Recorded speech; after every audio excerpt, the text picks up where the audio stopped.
No soy, no sugar, no sweetener, no cocoa aminos po na chicken inasal. Low carb version 4 ko na po ito.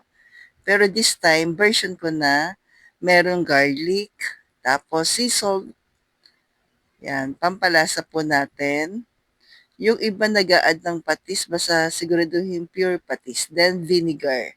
Organic vinegar po yung ginamit ko po dito. Sinalin ko lang yun sa bote. Then paminta. Pero pag wala, pwede naman yung mga white vinegar.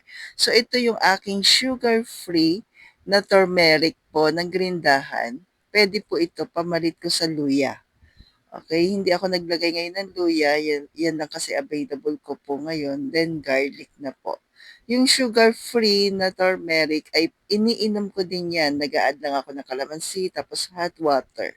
Then optional po ito, chili powder, pag gusto lamang po ninyo. Then mix lang maigi, then yung ating chicken, yan. So, mas maganda isa-isa nyo po para mas ma-absorb niya yung vinegar. Ang maganda kasi dito, pagka ganito lang po yung ating mga pang-marinate, simple lang. Mas simple, mas okay kasi sa low carb. Pero masarap.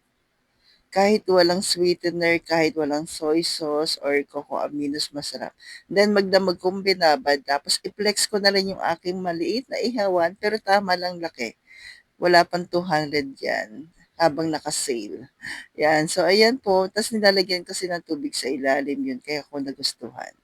Yan na po yung ating low carb chicken inasal version 4. And by the way, salamat nga pala kay Isay Damayo sa ating chicken. God bless and stay low carb.